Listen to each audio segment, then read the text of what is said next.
Hi, I'm Sage. Welcome back to the Addictive Wellness channel. Today, we're sweetening the deal by talking about one of nature's most fascinating gifts, raw honey.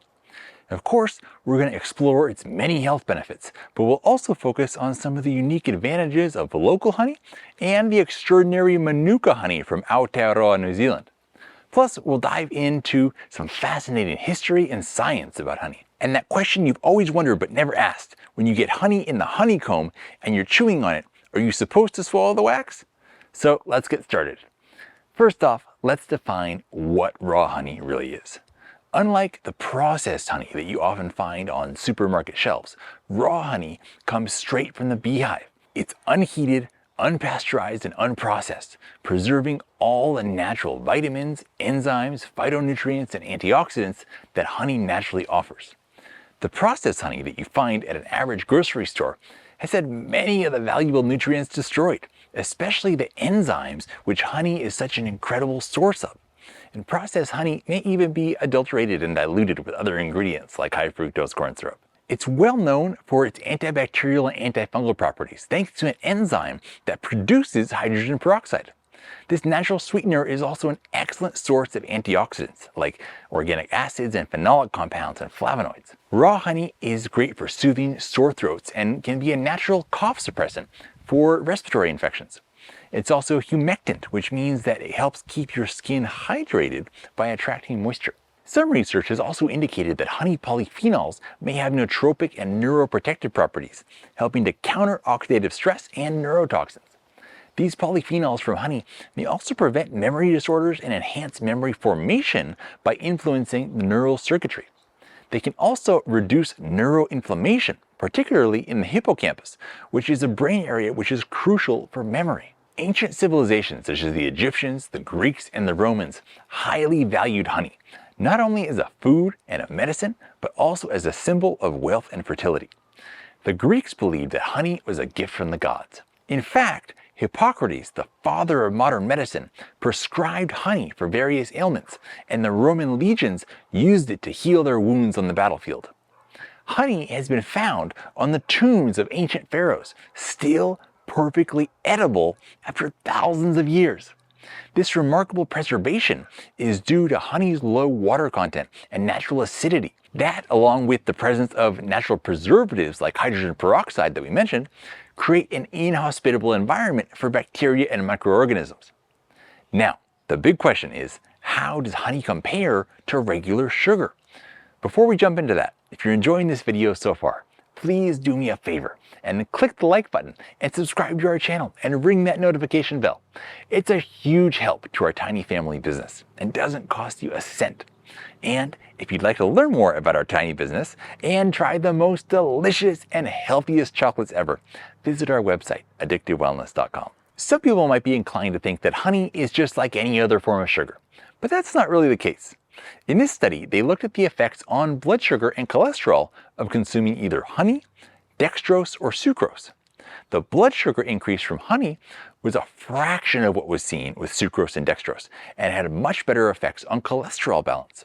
And these effects were even more pronounced in people with diabetes. A little tip, combining cinnamon with raw honey is a great way to take this even further.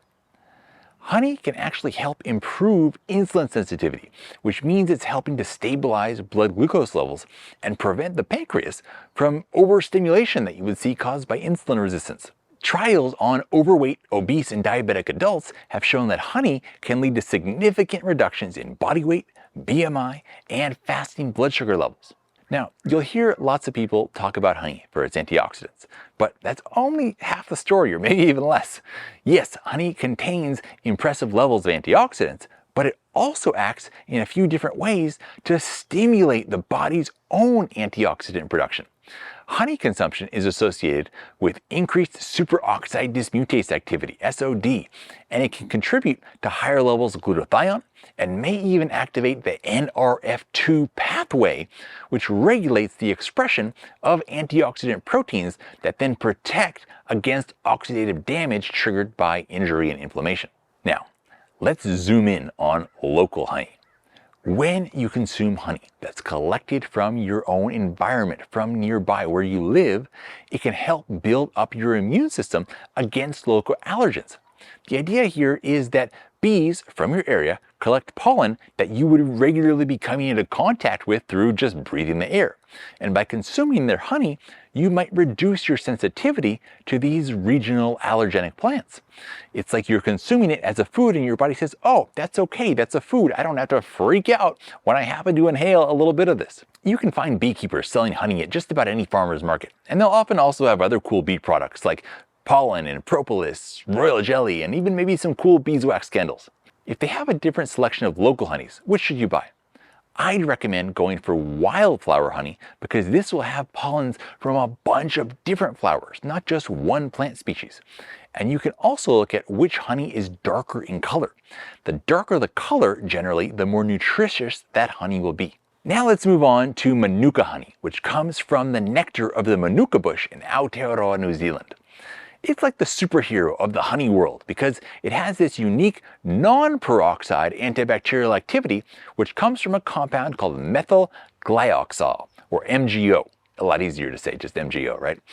This makes it exceptionally potent, even when diluted, and it doesn't lose its antibacterial effects even when you expose it to heat, light, or body fluids. Manuka honey is particularly effective in wound healing, soothing sore throats, preventing tooth decay, and improving digestive issues. For example, many people use it as a part of a complete protocol for dealing with H. pylori infection. Manuka honey is graded by the unique Manuka factor, or UMF, which tells you the potency of the honey. This rating measures the concentration of 3 key compounds that are responsible for Manuka honey's antibacterial properties. You have leptospirin, dihydroxyacetone, and methyl glyoxal, or MGO. The first one that I mentioned, leptospirin, is a natural chemical marker that you find only in Manuka honey. So this is how they confirm the authenticity that it's actually Manuka honey. Then dihydroxyacetone is a compound in the nectar that over time turns naturally into MGO. And MGO is the primary antibacterial compound in the Manuka honey. Now here's a breakdown of the UMF rankings and what they mean so you can know what you're looking at on the shelf. Between 5 and 9 means you have low levels of activity. This is good for use as a general sweetener and has mild antibacterial properties. Between 10 and 15, you have moderate levels of activity, and this can be used for general health or minor ailments. Now getting up in the 16 to 20 range, we're talking about high levels of activity. So this is suitable for therapeutic use like wound care and treating infections. And above 21, this is getting into the extreme level. This is very high levels of activity, which makes it suitable for medical grade applications and severe infections. These ratings are overseen by the UMF Honey Association, so you want to look for the UMF trademark on the label. Now, all good things in moderation, of course. I certainly wouldn't recommend making honey your primary source of carbohydrates. But if you're someone whose state of health can handle somewhere in the range of like 6 to 12 grams of sugar in a day, a teaspoon or 2 of raw honey can be a very positive thing in many cases. Personally, I like having a teaspoon before going to bed. It can really help keep blood sugar more balanced throughout the night and stop you from waking up at 3 or 4 in the morning because you had a blood sugar dip. Now before we finish, I want to have a little rapid fire session of honey FAQs. First, is honey safe to eat? Yes, for most people, but it shouldn't be given to people who are of course allergic to honey, or more importantly, people who are less than 1 year old due to the risk of botulism. How should you store honey? Store it in a cool, dry place away from direct sunlight. Keep the container tightly sealed to keep moisture and ants out. After honey crystallizes, is it still good to eat? Yes, honey crystallizes because of its natural sugars. It's perfectly safe to still eat, and you can reliquefy it by gently warming the jar in warm water. When you're chewing a whole honeycomb, can you swallow the wax? Yes, you can chew the wax like gum, and some people prefer just to spit it out at the end, but others prefer to swallow it. It's not fully digestible, so if you choose not to swallow it, you're not missing out on some magical source of incredible nutrition. But chewing on the wax can actually be beneficial for oral health. And finally, if honey is so awesome, why don't we sweeten our Addictive Wellness chocolates with honey? Here's the thing, if you're just melting down cacao and mixing in honey and putting it in the refrigerator at home to set, you can do that and it will be pretty good.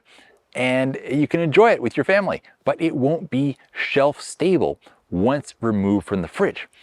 Chocolate like ours at Addictive Wellness undergoes a process called tempering, and the high moisture content of the honey prevents chocolate from tempering, so it'll come out dry and grainy. Sounds maybe counterintuitive, but it doesn't work, and it really doesn't come out good. And also, we wanted our chocolate to have absolutely no effect on blood sugar. So people with sugar sensitive conditions or people doing keto, trying to really avoid all forms of sugar, could still enjoy the joys of chocolate. So we sweeten it with organic allulose and organic monk fruit extract. But if you love honey, you can always put a little bit of honey on top of one of our squares of chocolate, maybe with a little almond butter for a really epic treat. Now, I want to know, what's your favorite way to enjoy honey? And what is your favorite honey? Is it maybe your local wildflower honey or Manuka honey or maybe avocado honey or sage honey? Let me know down in the comments. And before you go, here's a link to a video that I think you'd enjoy watching next. And here's one the YouTube algorithm thinks you'd enjoy. And there's a link to our website. Have a great day, and I look forward to seeing you all again next time.